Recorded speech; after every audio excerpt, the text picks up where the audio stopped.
Seguinte, qual que é o objetivo dessa aula? Qual foi o objetivo de montar essa aula? Lá no Clube onde eu trabalho, eu tenho uma periodização de aulas, né? E a gente faz uma periodização de força e de cardio.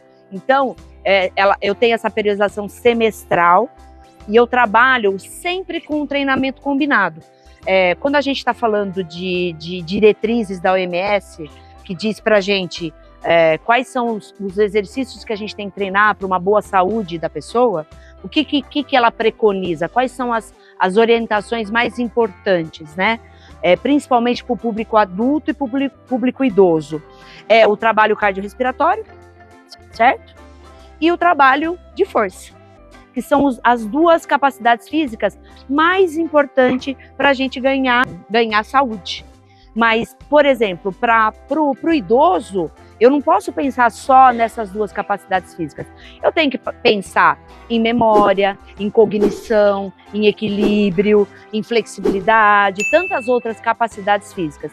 Então, lá, durante o meu período lá de progressão de treinamento, além do treinamento cardiorrespiratório, do treinamento de força, eu tenho implementos de outras capacidades físicas que eu vou colocando durante esse período, o meu macrociclo, que tem 6 meses.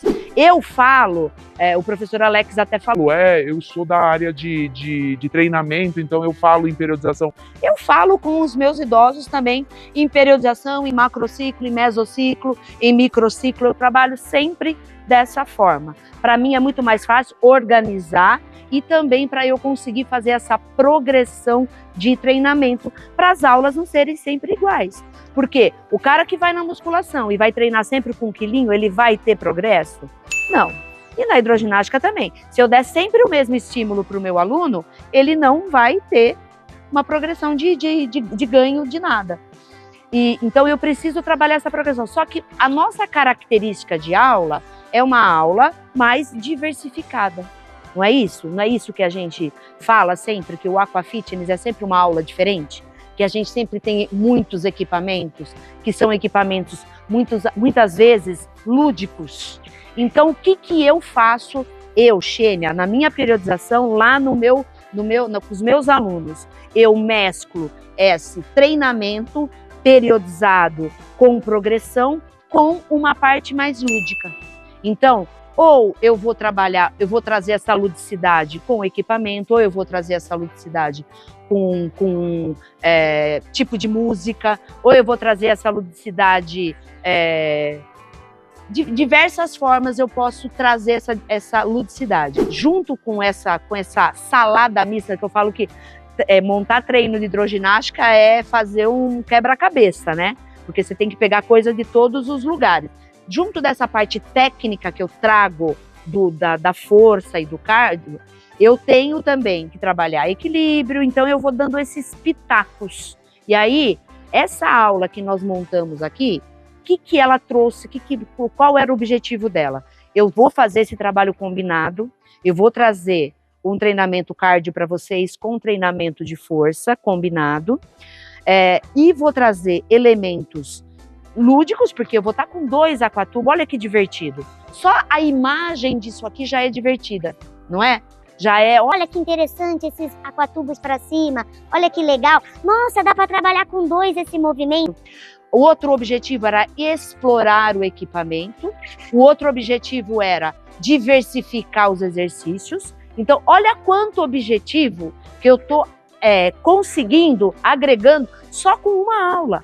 Então, eu vou trazer para o meu aluno condicionamento cardiorrespiratório, eu vou trazer a força, que eu vou dar o implemento de força, eu estou trabalhando a ludicidade, eu estou trabalhando a exploração do equipamento, vou trabalhar um pouquinho de funcional, eu vou trazer várias pitadazinhas de várias capacidades físicas aí durante a nossa aula.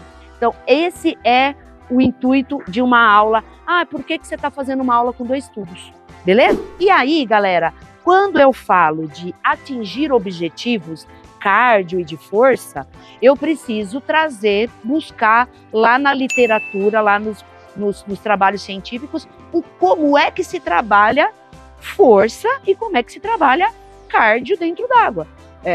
essa parte científica está aí agregada a esse quebra-cabeça que a gente colocou. E aí, eu tenho que pensar como é que eu vou trazer a intensidade dessa aula para me alcançar esses objetivos de força. Então, eu sempre, lá no meu clube, eu tenho essa tabela muito grande, muito grande. Ela está aqui atrás de mim. Ela é 1 metro e pouco. Ela está aqui atrás de mim. Então, os meus alunos estão super acostumados com essa tabela. É uma tabela adaptada de Borg, tá? Isso. A gente... Tá de ponta cabeça, perdão. Essa aqui é uma tabela adaptada. Ah, mas professora, os cientistas que, né, os professores que trabalham com ciência, eles não gostam muito das tabelas adaptadas, eles querem aquela original, que é do 6 ao 20. Mas para uma melhor idade enxergar do 6 ao 20 é super complicado, né, galera? Vamos e venhamos, né? Então essa aqui, coloridinha, com as carinhas do lado, com esses números maiores, eu acho que para momento da aula é a melhor coisa, porque eu chego aqui, eu bato a mão no meu aluno, eu falo, agora eu quero 5. Ele sabe que ele vai fazer numa intensidade 5. Do 0 a 10, super, super tranquilo. Ah, professora, eu quero que vocês trabalhem lá no 10. Eu já venho, bato a mão, eles já sabem aonde é que eu quero a intensidade do exercício. Eu preciso saber qual a intensidade que ele vai executar para eu alcançar o objetivo que eu quero. Então, eu uso essa tabela de esforço, pode ser para a parte cardio e eu posso usar ela para a parte de força. Eu posso usar ela em qualquer momento. Ela é um moderador de intensidade. Então, a intensidade, para vocês verem a diferença do trabalho de força e o trabalho de cardio, é a intensidade do exercício, beleza? E aí, toda vez, a minha aula, ela sempre é um treinamento combinado. A maioria das aulas da hidroginástica sempre são um treinamento combinado, porque eu sempre combino várias capacidades. Mesmo quando você não está tendo a intenção de fazer esse treinamento de força, por exemplo, periodizado bonitinho lá, pensando nos trabalhos científicos e tal, você vai trabalhar força em algum momento da sua aula, você vai trabalhar equilíbrio em algum momento da sua aula. Ele lá falou que trabalha força, eu lembro bem que ele levantou a mão, perguntou, faz trabalho de força na água, de touquinha preta, levantou a mão, falou, eu faço trabalho de força na água. Como é que eu faço esse trabalho de força na água? Como é que eu sei que eu estou trabalhando força e não estou trabalhando cardio? Primeiro, os últimos trabalhos científicos dizem que eu consigo trabalhar força trabalhando pela via metabólica. Eu não preciso pensar em repetição como na musculação. Eu penso na via metabólica. Em que momento da via metabólica eu estou conseguindo implementar força? Certo? Eu vou trabalhar até 30 segundos a via metabólica de força. Então, quando eu estou trabalhando menos de 30 segundos, eu estou trabalhando força. Beleza? Entenderam?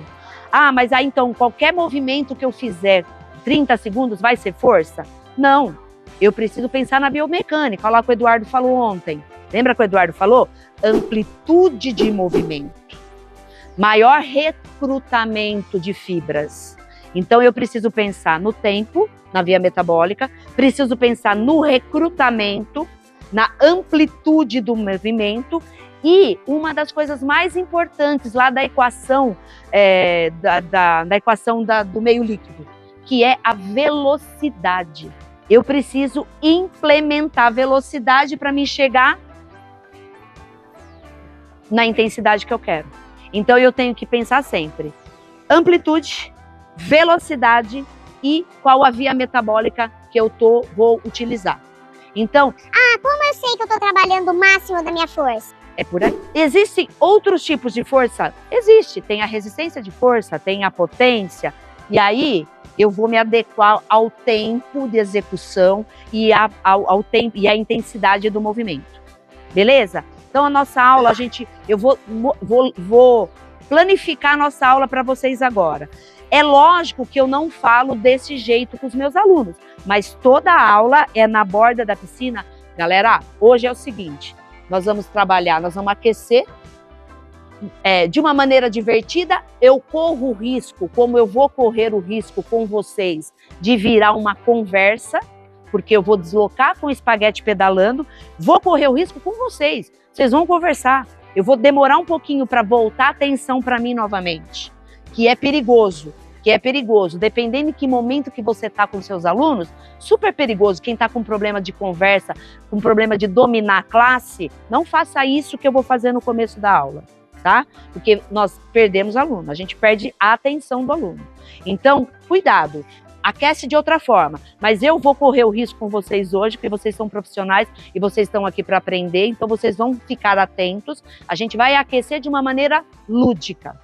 Vou trazer a ludicidade nesse momento do nosso aquecimento. E para o meu aluno eu vou falar, galera, nós vamos aquecer.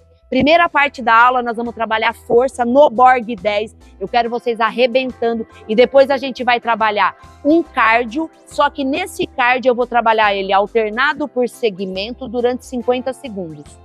Cara, o aluno ele já entrou a aula na cabeça dele. Ele já falou, pô, eu vou ter que fazer isso, eu vou fazer isso, então eu vou me dedicar. Eu não vou ficar aqui, ó, o que será que vai acontecer nessa aula? Fechou? Hã? Se passar dos 30 segundos, você perde a intensidade do exercício. Se você imaginar na musculação, se pegar uma quilagem muito grande, quantas repetições você vai conseguir fazer? Por que você acha que você vai conseguir pouca repetição? E a sua via metabólica é aquela lá do ATP-CP, entendeu? Então pensa em bioenergética, pensa lá qual é a via metabólica que você vai usar primeiro. ATP-CP, glicogênio, é aquilo lá, a força é aquele momento. Você vai conseguir fazer repetição? Ela perguntou para mim, e se eu fizer mais de 30 segundos? É igual na musculação, você aguenta fazer quanto? Se você analisar, 15 repetições em tempo de água, dá mais ou menos 30 segundos. Se você pegar no relógio, ela meio que bate a repetição lá da musculação, umas 15 repetições, 10 repetições, mais ou menos que bate com o tempo. Galerinha, bora! Seguinte, nós vamos aquecer e eu vou aquecer com vocês 2 minutos. Com eles eu aqueceria de 4 a 5 minutos. Se fosse a minha melhor idade, eu deixaria ali uns 6, 7 minutos, porque faz parte da melhor idade também a sociabilização. Beleza? Eu deixaria elas conversarem um pouquinho, eles conversarem um pouquinho ali no deslocamento, e aí depois eu chamaria a atenção deles de novo para minha aula, tá? Sim, sim. Por quê? Galera, o Borg 10 seu é diferente do dele, e diferente do dela, entendeu? E mesmo com a melhor idade, gente, para de dosinha de melhor idade, cara. Eles precisam ganhar força, eles precisam ganhar massa magra, massa óssea. Se ele não tem, se ele não tem nenhum comprometimento de dor, cara, perfeito. Essa aula, talvez eu não desse para minha... Eu tenho várias melhor idade, então é uma melhor idade que tem bastante idade. Talvez eu não desse. A maioria das minhas alunas tem artrite. Você acha que eu vou colocar minha aluna de 87 anos com artrite, segurar o aquatubo aqui e fazer força? Não. Essa aula está desenhada para a turminha um pouco mais nova, uma turma intermediária. E eu tenho alunas de 80 anos que não fazem aula, 84, que não fazem aula com a turminha lá da melhor idade. Elas fazem aula com quem? E dá banho, e dá show, e dá show, e dá show.